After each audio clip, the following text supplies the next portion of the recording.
largaron a todos los detenidos. Está Nicolás en línea. Nicolás, buenos días. Buenos días, ¿cómo están? Gracias por el espacio. Bueno, contanos, desde aquel miércoles a la noche, primero un recuento para la gente que no lo pudo escuchar y no vio la situación. ¿Qué les pasó a ustedes específicamente cuando estaban desconcentrando? Mira, nosotros, después de que empezó todo el tiroteo, por decirlo de alguna manera, en Plaza Congreso, empezamos a retirarnos lentamente por lo que sería la calle Irigoyen. De ese lado no había ningún problema grave, no había cruzado la policía ni nada, pero empezamos a escuchar que venían los escopetazos del lado de Avenida de Mayo, Rivadavia, que era donde la policía estaba cruzando la Plaza Congreso. Ya era a esa altura, nosotros ya nos habíamos retirado como 2 cuadras, era la policía de la Ciudad de Buenos Aires. Entonces nosotros continuamos nuestra retirada, íbamos por la calle, inexplicablemente la policía se mete en la calle Irigoyen y empieza a disparar balas de goma, que fue como una catarata desde que empezó el quilombo ahí en las vallas hasta que llegamos a 9 de julio en México.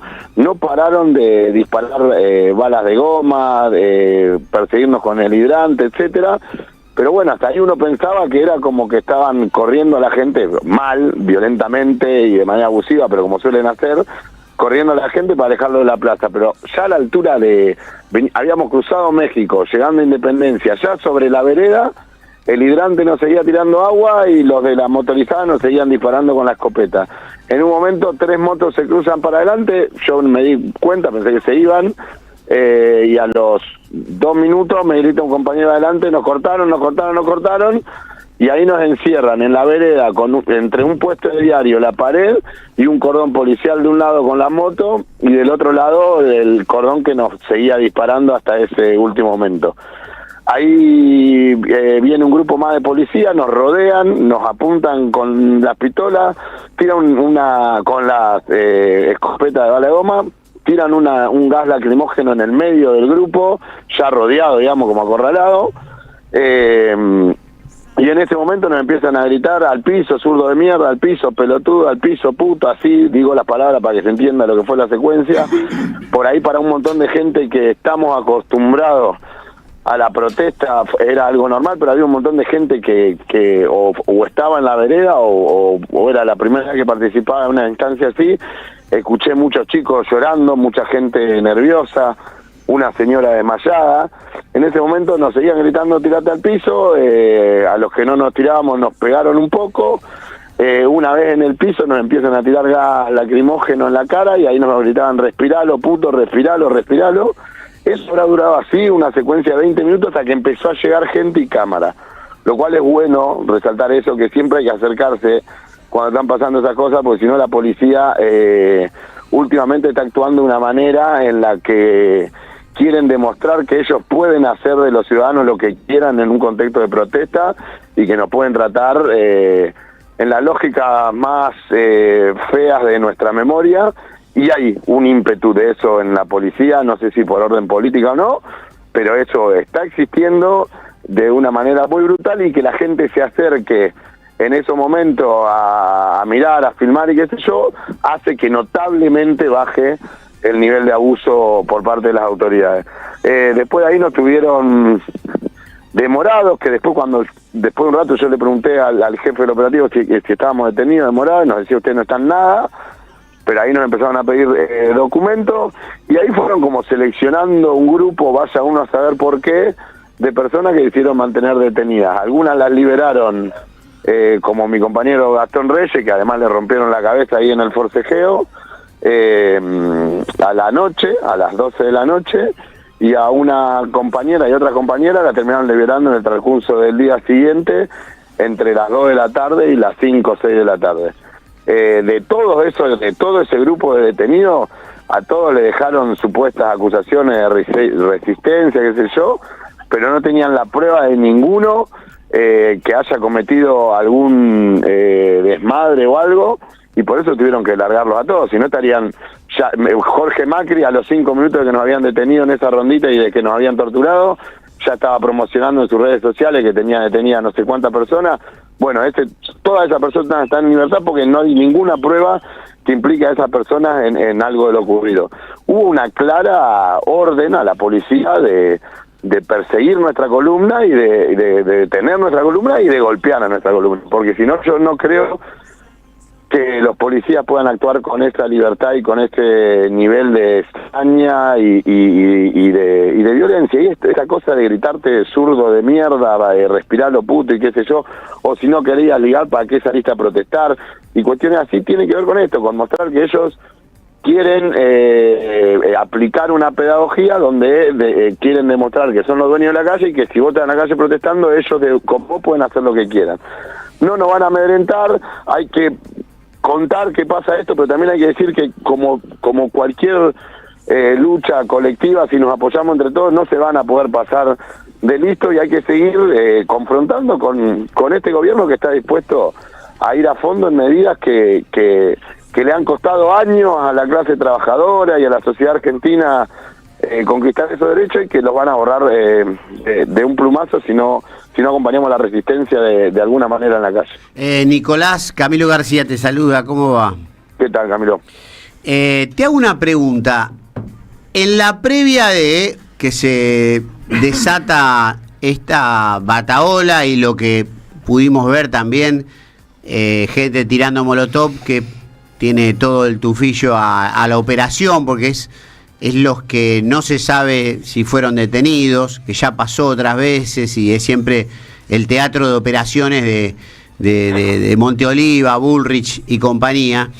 Pero hasta el momento en que todo se desbarranca, ¿cómo fue la marcha? ¿Qué fue lo primero que pasó que generó este efecto dominó con el despliegue de violencia policial?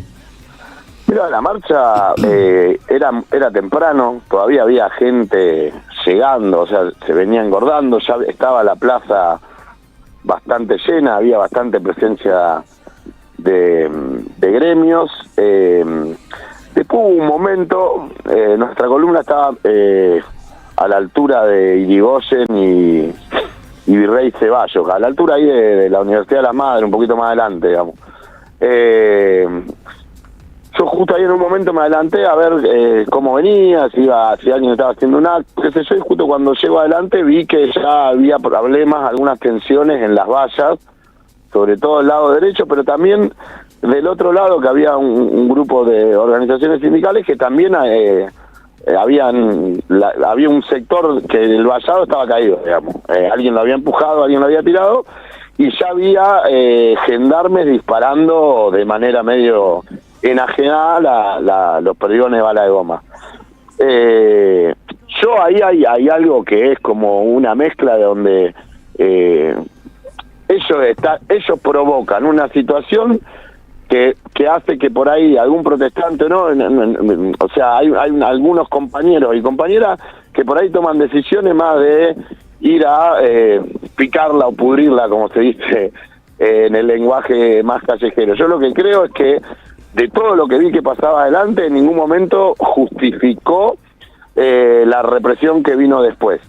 Porque si incluso la preocupación era detener a los que tiraban las molotov, lo podrían haber hecho con bastante tranquilidad por el nivel de despliegue de fuerza que tenía la policía. Entonces, más allá después de la discusión si son mandados o no son mandados, yo creo que hay una cuota también de que ellos están esperando cualquier excusa para poder hacer este despliegue de fuerza, digamos, ¿no? Puede ser que lo manden ellos, pero también puede ser que haya gente que está recontra recaliente y quiera romper todo, digamos. Es como que a veces nos centramos en la discusión de si son servicios o no son servicios, y eso termina, digamos, brindándole más información y haciendo una radiografía más de los protestantes que por ahí estaban un poco más enajenados, y no terminamos de ver la brutalidad, porque incluso aunque hayan tirado una molotov, ponele que haya sido un protestante, una persona que estaba protestando, el despliegue que hizo la policía después de eso no tiene ningún asidero de simetría con ese hecho, porque lo que hicieron después fue violentar absolutamente a todo el que estaba protestando de una manera, como te digo, con prácticas de tortura para llevar adelante una pedagogía de sometimiento y miedo, que es lo que no tenemos que dejar pasar, digamos, ¿no? Pero básicamente eso fue el desenvolvimiento de las cosas, y como te digo, de nuestro lado, del lado de Irigoyen, del lado donde está la Universidad de las Madres, no hubo ningún problema en la valla, pero de todas maneras la policía de la ciudad cruzó la plaza entera a los tiros y tirando gases para ir a reprimir las columnas que estábamos de ese lado, que si fuera por la búsqueda de los hechos de violencia no estábamos ni cerca en el momento que se iniciaron, digamos. Nicolás, bueno, la brutalidad del gobierno a través de la policía era uno de los temas, pero el tema era la reforma laboral, la movilización, y hablamos con Nicolás Caropresi, que es dirigente de la Unión de Trabajadores y Trabajadoras de la Economía Popular, y está bueno que también que nos cuentes cómo pensaron ustedes esta movilización y cómo analizan la reforma laboral. Mirá, nosotros ahí tenemos una preocupación grande porque además están usando a los compañeros del sector y de la informalidad como la excusa de la necesidad de esta ley. Ayer escuchaba un periodista de esto, o un abogado de esto que anda militando en la televisión el proyecto de reformas, que ayer se empezó a conocer el dato del descuento de sueldos si tenés una lesión fuera del trabajo, o sea que si tenés una gripe te pagan el 75% del sueldo, si te quebraste el 50%, no sé bien la vueltereta que dio Sturzenegger ahí. Y el tipo no me acuerdo el nombre, disculpen, ¿no? Pero escribía en Twitter como ustedes se quejan, los trabajadores, pero el trabajador informal no tenía ni siquiera el derecho a cobrar el 0% de ese sueldo. Hay algo que nosotros decimos básicamente, es que esta ley no acerca la informalidad a la formalidad. Lo que hace es lo contrario, acerca la formalidad a la informalidad. Es decir, baja la vara, iguala para abajo, como le gusta decir a ellos, viste que nos acusan a los que queremos la justicia social, que somos empobrecedores porque queremos igualar para abajo en términos de riqueza y qué sé yo, cuando discuten en la idea de la batalla cultural. Bueno, ellos están igualando para abajo los derechos, están diciendo, bueno, como hay gente que si se quiebra jugando un partido de fútbol, como está contratado de manera informal, en vez de decir, obliguemos a la empresa a que lo contrate y le pague un sueldo completo, dice, no, bueno, hagamos que a todos los trabajadores formales que se lesionen jugando un partido de fútbol le paguen el 50% de su sueldo por no haber ido a trabajar. Entonces, hay una cosa que es seguir tirando para abajo en los derechos de los trabajadores y la trabajadora, y cuando uno va tirando para abajo en los derechos de los trabajadores y trabajadoras, los que están afuera se acercan a la posibilidad de derecho, no porque se hayan mejorado sus condiciones de vida y la dignidad de su trabajo, sino porque han empeorado las condiciones del resto. Entonces, ahí hay una pelea, una disputa que nosotros damos constantemente, y es bueno, la informalidad del 50% de la clase trabajadora argentina y del mundo, porque esa es otra cosa que siempre nos meten en esta discusión medio pelotuda de que esto es un problema en Argentina. No, la informalidad laboral en el mundo es casi el 60% de la población económicamente activa. Es un problema del capitalismo en general. Es un problema que en el sur global es mucho más amplio, esos números andan entre el 30 y hasta el 80%, porque hay lugares en África donde el 90% está en la informalidad y no existe casi legislación laboral. Entonces ese chamullo de que la legislación laboral genera más informalidad es mentira. En países donde no hay en donde casi no hay legislación laboral, hay más informalidad que en nuestro país. Y de ese 50% que está en la informalidad, hay un 50% de ese 50% que está en peores condiciones, que es lo que nosotros llamamos economía popular, que es gente que no tiene la posibilidad de ser explotado ni de manera formal en un empleo, ni de manera informal en una estafa laboral, como es un empleador contratando a una persona y no garantizando todos los derechos de este trabajador. Última pregunta. Sí, perdón. Ahí, me placé. Sergio Rodríguez, buen día, Nico. Buen Y día. otra cosa es que está legalizando el monotributo para que nadie va a tomar un empleado en relación de dependencia, los van a pasar a todos monotributo. Escúchame, Nico, me gustaría dejar claro porque tu discurso, como el de a veces lo hacemos nosotros también, es como que asustamos un poco. Hay que decirle a la gente que está escuchando en la radio que si hubiera 2 millones o 3 de personas en la plaza, ellos no pueden hacer esto. Otra cosa que me gustaría decir, eso fue a las 4:30, ¿no? Más o menos, 5 menos cuarto, lo que te pasó. Sí, a nosotros nos agarran ahí alrededor de las 5 de la tarde. Exacto. Sobre México y Lima. Vamos. Ahí estaba Nico Viñas, compañero nuestro que documenta todas las marchas. Que fue detenido. Y fue detenido Nico, que ya está liberado, como decías vos, y le quedó una causa por represión, por resistencia, y yo qué sé. No se Lo que pueden yo quiero acercar al pedirle... Congreso, a 500 metros del Congreso. no se puede acercar a 500 Ni metros puede del irse del país. y ni puede irse del país. Exactamente. Pero a mí me gustaría, no ahora que estás vos sobre la UTEP, pero pedirle a las organizaciones que fueron a la marcha, que después se van. Los que quedamos, porque eso fue a las 5 de la tarde, yo me fui a las 9 de la noche con toda la gente que va a documentar, periodistas, comunicadores, los jubilados y demás, y después hubo 3 represiones más.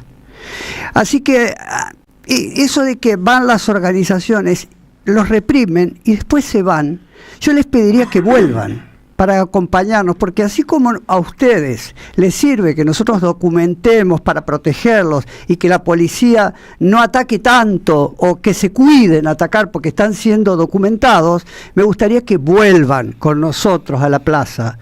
Así Sí, nos cuidan a nosotros después. Sí, básicamente nosotros tuvimos hasta las 2 de la mañana en la comisaría de Barraca y después otro grupo desde ahí, desde que nosotros nos tuvieron detenidos, 2 horas ahí, casi 60 compañeros de la UTEP. Vos fuiste a Quedan Barraca. 13 compañeros detenidos que los llevan a la comisaría de Barraca y después de ahí quedan 4 compañeras detenidas que las llevan a la comisaría de Calabrini Ortiz. A veces la estrategia de ellos de llevarnos detenidos en masa también es dividirnos, pues nosotros también tenemos que preocuparnos por la integridad y la detención de nuestros compañeros. Pero sí, la mayoría de las veces nosotros intentamos volver. Ha habido veces que, para recordar las otras represiones en este caso, que a nosotros vos imaginate que a nosotros nos cazaron 1,5 kilómetros lejos de la Plaza Congreso más o menos.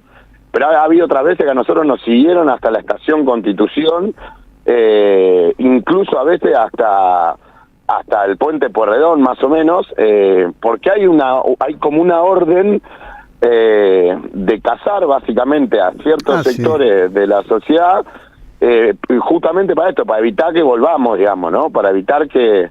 Porque nuestra idea siempre fue quedarnos a acompañar, incluso si había desmanes, todo, nosotros nuestra idea era la permanencia en la plaza, íbamos evaluando, retrocedíamos una cuadra, volvíamos a subir una, retrocedíamos una cuadra, volvíamos a subir una, pero hubo un momento donde eso ya era imposible, y después sí, por supuesto, seguimos toda la situación de lo que están siendo detenidos y reprimidos en la plaza, pero bueno, es como todo muy...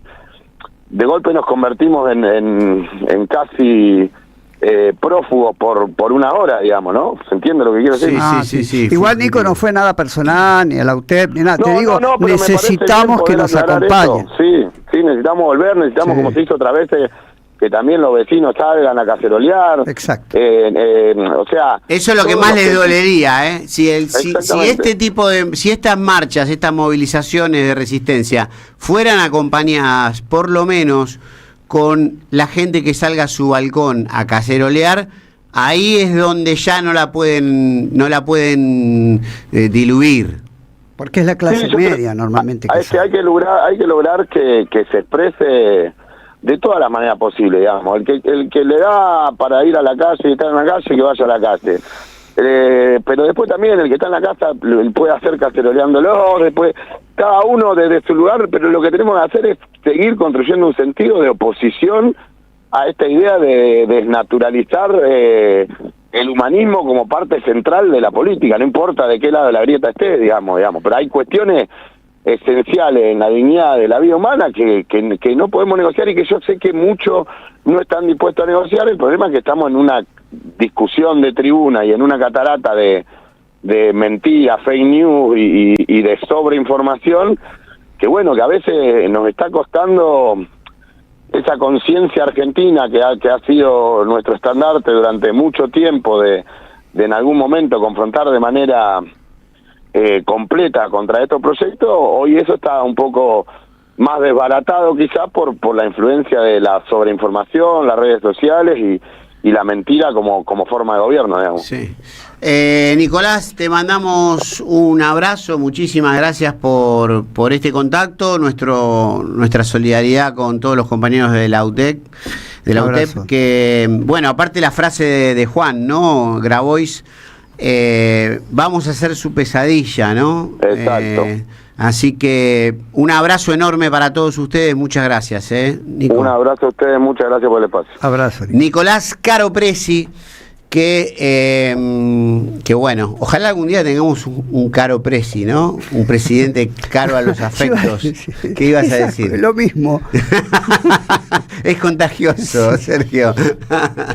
Bueno, Luchi, Carlitos, Sergio, es el momento de tu presentación. Es el momento de poner música, Camilo. Efemérides musicales tiradas de los pelos.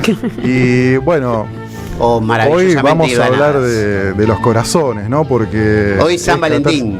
No, hoy es el Día Mundial de las Cardiopatías Congénitas.